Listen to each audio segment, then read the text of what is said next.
Welcome to Freedom from Fire. I'm Fire Commissioner Lloyd Ayers with the Philadelphia Fire Department. And here at Freedom from Fire, we bring you a wealth of information about how to stay safe in your home. We talk about fire prevention, we talk about community risk reduction so that you and your family and your neighborhood can stay safe and free from fire.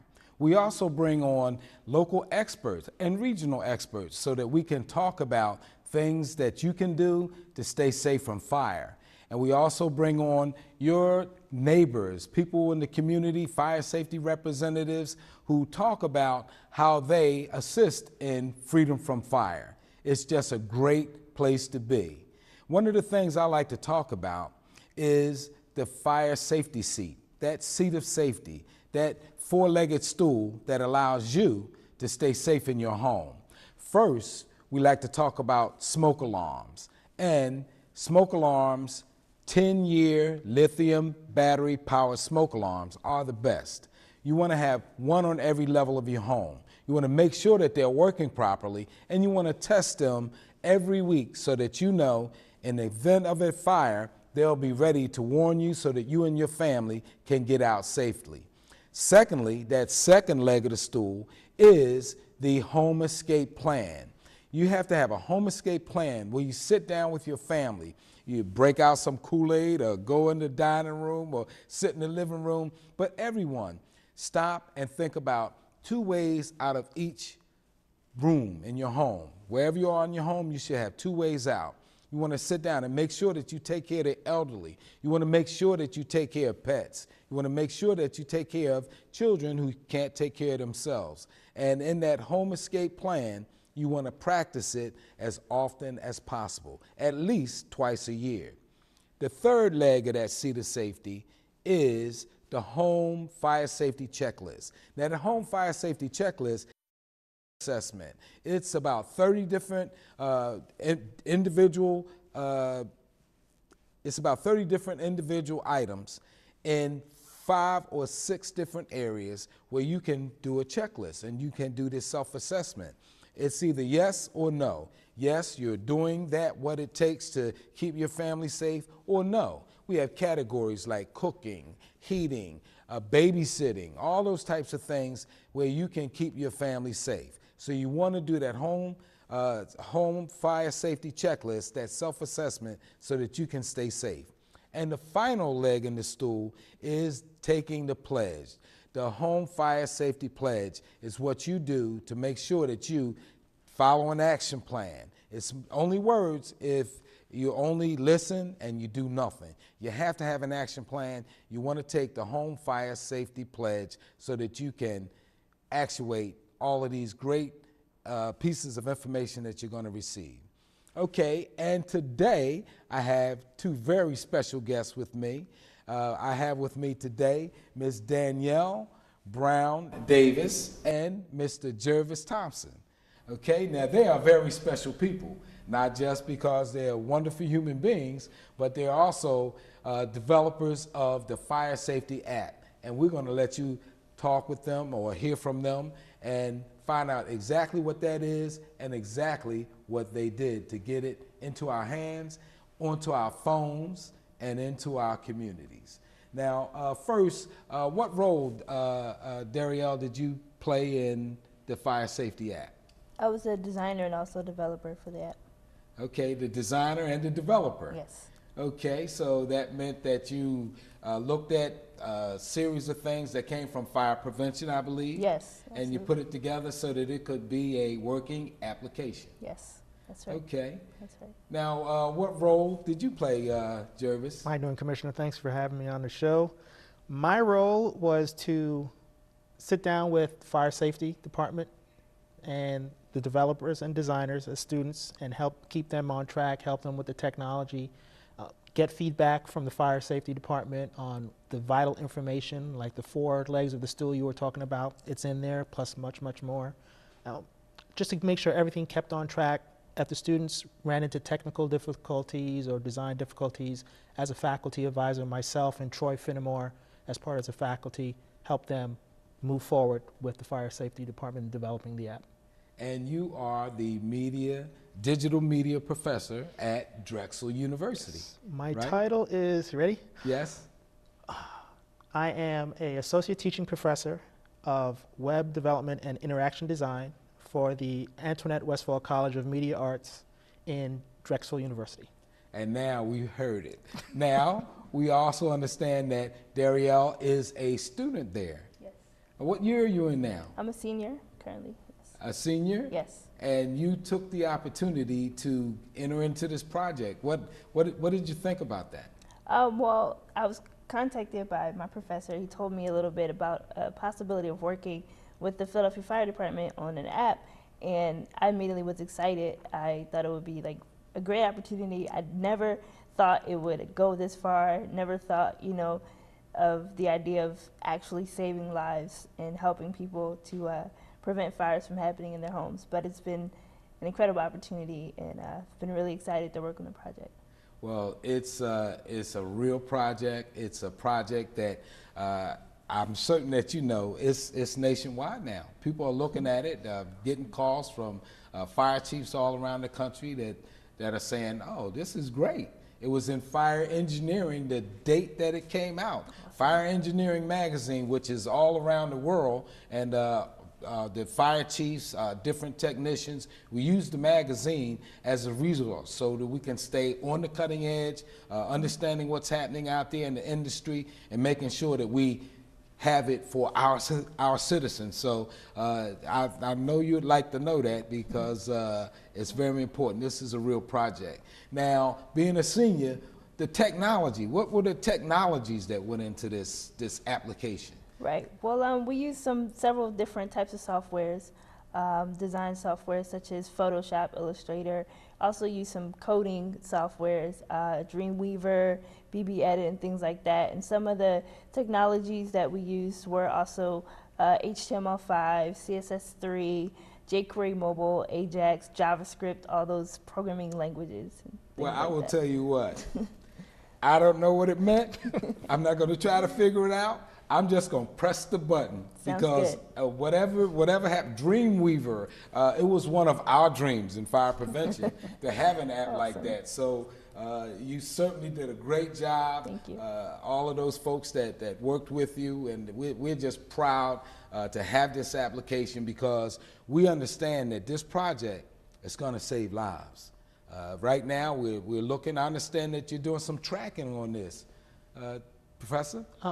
Well, we got contacted from a fire department in Florida. They were pretty interested in seeing how it can be evolved down there. Tracking as far as people, how many people are downloading the app. Yes. We'll be able to do that. And so far, the feedback has been pretty good. A lot of people are downloading it. I have yet to get a phone call about something not working.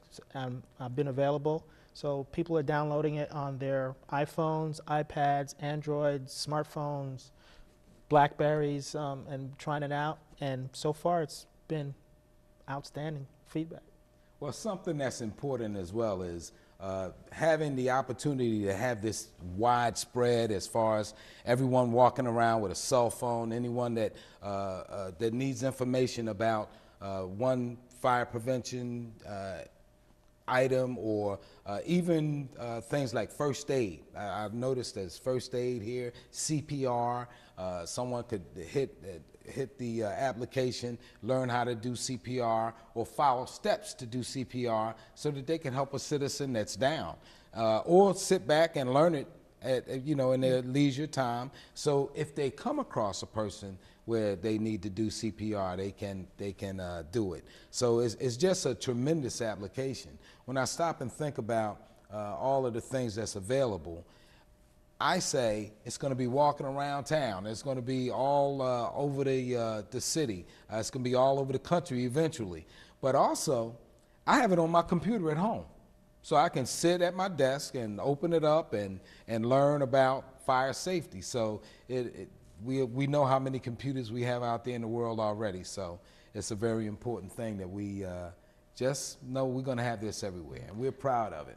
Now, what about, you talked about the software. How long does it take to do a project like this? Well, this particular project we worked on, myself along with my fellow student Jordan Stewart, worked on it for about 12 weeks.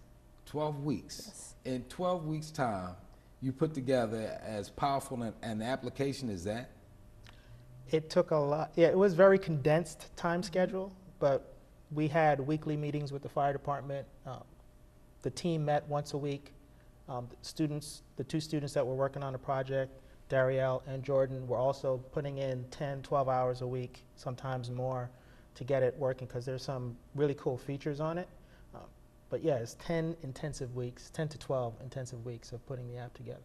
And there's some value added, like you were saying, Commissioner. It's on the mobile phone. You can also access it from the desktop, but not everybody's carrying their desktop around with them. This is all about accessibility. Absolutely. And it has some added features like the custom Google Maps for the fire departments in the Philadelphia area. Yeah, you talked about those cool things. Let's hear about more of them. Oh, well, So we can find out where the hospitals are. there are hospital locations. They can bring up custom Google Maps on their device, Android or iPhone or tablet. As long as they're connected to the internet, it'll bring up the hospitals in the Philadelphia area, the fire departments in the Philadelphia area, all of them with their ladder number, engine number, and the EMS numbers. Darielle put those in.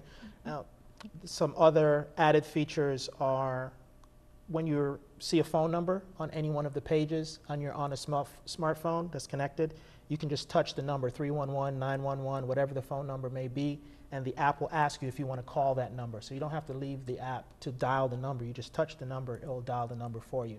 That's fantastic. Other features, there's quite a few.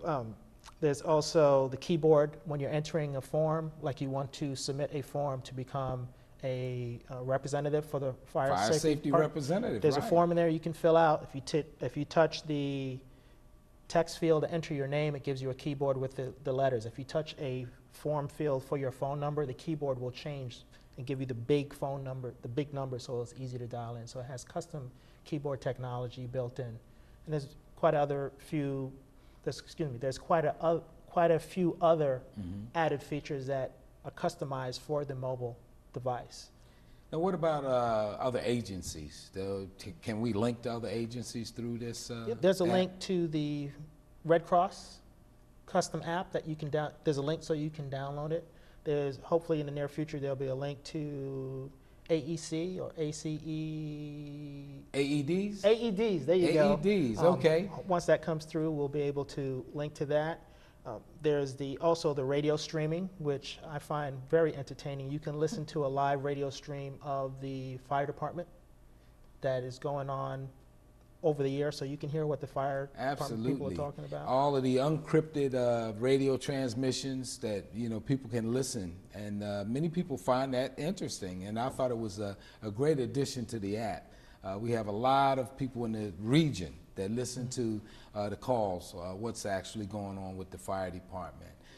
Now, one of the other things that I like is we have emergency preparedness information directly on the application as well. And dormitory safety. How about that? I know that was something needed for the students, whether you're at LaSalle, Drexel, Penn, Temple, whatever. You have that opportunity to learn about dorm safety. All colleges have dorms, and not all students are aware of the new environment that they're just going into when they start college. So that is a pretty powerful feature to have in there. Make them more aware of their environment in their new dorms.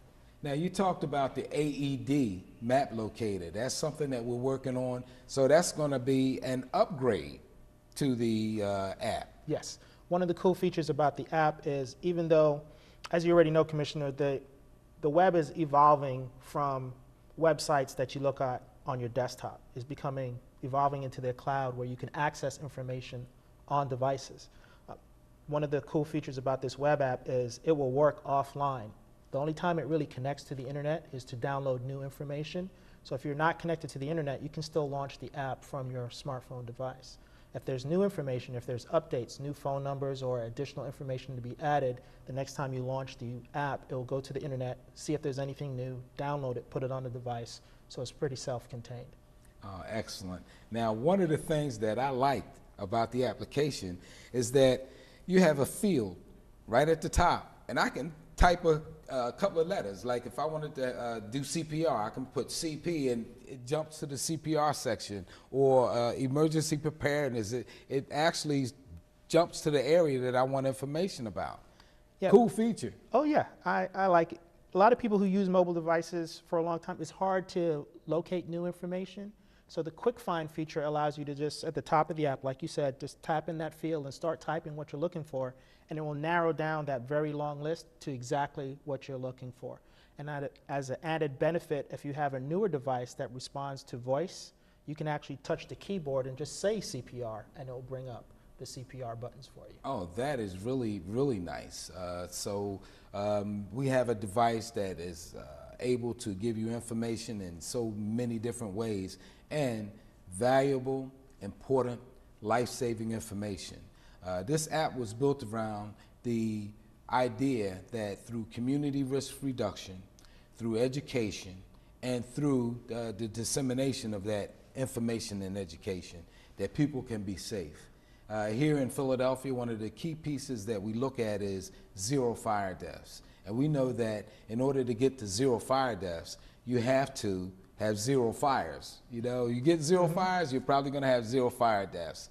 And that means education. That means giving people an opportunity to do better in their life, to do better in their homes, their schools, and their workplaces. And you have hit a home run. Darielle, I thank you so much for the hard work that you've done. Thank you. And we appreciate it. And Jervis Thompson, Professor, thank you so much for what you do. Thank you, Commissioner. It's been fun.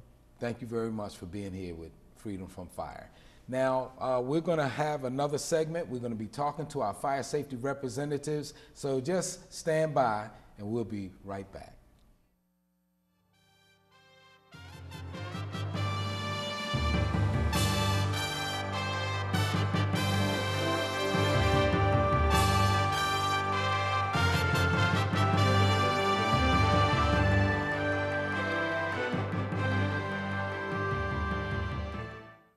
Commissioner Lloyd Ayers with the Philadelphia Fire Department. And I'm joined by Mr. Cal Rudman, philanthropist and president of the Cal and Lucille Rudman Foundation. Also, honorary fire commissioner of the Philadelphia Fire Department. Together with Drexel University's Antoinette Westphal College of Media Arts and Design, we are able to present to you the Philadelphia Fire Safety App. This app can be accessed through your desktop or laptop computer. But what's really convenient is you can get it on your smartphone. This app is loaded with useful information covering a vast array of subjects relevant to you and anyone who has ever had a question about the Philadelphia Fire Department or emergency services they can provide. Let me tell you about some of the features on the app. There's a fire safety checklist, a list of over 25 questions that help you check to see if your home or apartment is safe. There's an emergency preparedness section dealing with tornadoes, hurricanes, terrorism, and even earthquakes. There's a dorm safety section. This gives you general information about safe dorm living and what you should be thinking about should the fire alarm sound in your building. There's a section about the emergency services that the fire department provides, along with EMS and CPR tips, and a very handy hospital locator. The Red Cross entry can give you immediate, on-the-spot, step-by-step treatments for common first aid emergencies. And don't think our information app doesn't consider every member of the family. There's even an entry for and about your pets. Today, I'm just giving you a snippet of what you will find with our new fire safety app. What I really enjoy telling you is it's all free. Cal, you've been pretty patient. What would you like to tell our friends? Hey, fire safety app, stay alive with that. That's right, Cal. To get the new fire safety app, go to freedomfromfire.com/FSapp. Again, that's freedomfromfire.com/FSapp. And oh yeah, did I tell you it's free? Well, I heard that.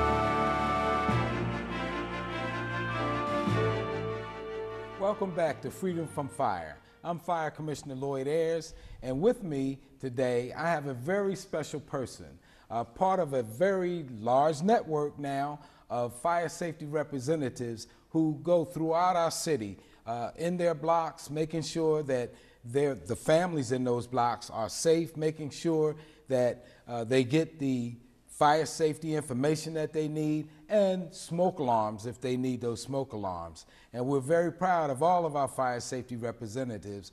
And this afternoon, we have someone here that will certainly be a person that will be looked at as a stellar person in their block, and also one who has now, I understand, 2 blocks. Yes. Miss Stacy Faison. How you doing, Commissioner? Thank you for having me. Oh, thank you for being here. Yes. Now, how'd you wind up with 2 blocks? Oh, you know, I called Lieutenant Perez, who was so helpful, and I said, "Can I do some more? I have to help out some more." And he said, "Okay, I'll support you with that." He said, "I got your back." He said, "Start with your family and your friends." So that's what I did. I went to a friend of my family's block, and it's a large inner city block, 100 North Udall Street. Okay. Not too far from Market Street, a lot of homes on this block, about 50 homes. And it took me a while to go through because I didn't live on the block, and I was talking with the people, but it was good, to talk with people. And then I got up the street, and there was a lady, and she was in a wheelchair. So I ran into some physically challenged people, some mentally challenged people, and by the time Engine 57 came over, Lieutenant Patterson and them, they rolled on the block. I think they did about 25 homes out of the 50 on the block. So That's it was just marvelous. Yeah. You know, half of the homes needing smoke alarms, Oh, man. making sure that people are safe. Yes. Now, I hear you're familiar, you know the officers at Engine Yes. 57, Yes. you're familiar with them, but that's what you get to do as a fire safety representative. You get to meet the firefighters, you see what they do, not just in the emergency situation, but more importantly, when they're out there doing what we call community risk reduction. Yes. Now, your block, the original block, now, how's everybody on your block now? Oh, everybody is doing wonderful. We get, as a fire safety representative, we get a lot of good information that comes through in me an email, and I will just copy it and I give it out to everybody on the block. So it's just a good feeling now on the block because everybody knows that we care for one another, and we're looking out for one another. Now, talking about email, that's one of the things that you have to have to be a fire safety representative. 18 years old, email, living on your block, access to a computer, able to talk to us at least twice a month. That's pretty good, right? Yes, that's marvelous. You can't beat that. Now, what about the fire safety pledge?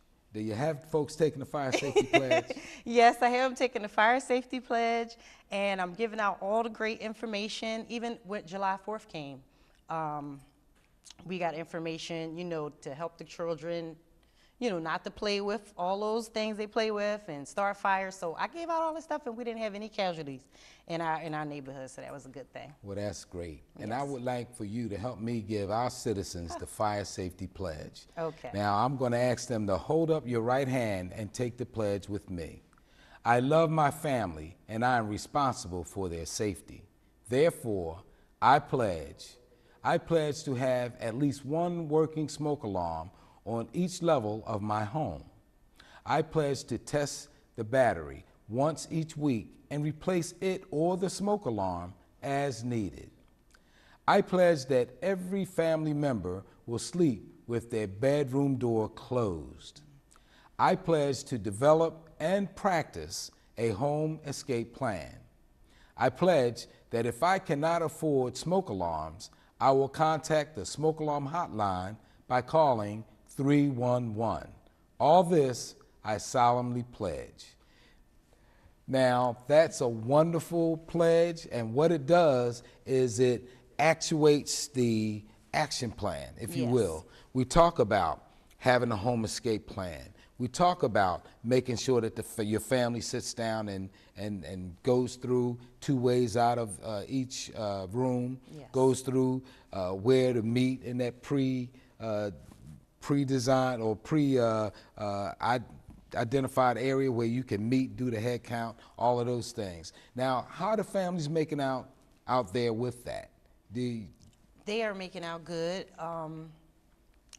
I actually copied, Right. and I put that in everybody's mailbox. Right. You know, so when we have block meetings, I'm going to test them on it. Maybe we could do it together, and then we could. Yep. Well, we have an opportunity Yeah. to do that pretty soon. We're going to have our citywide home fire drill, so hopefully everybody will be taking care of that.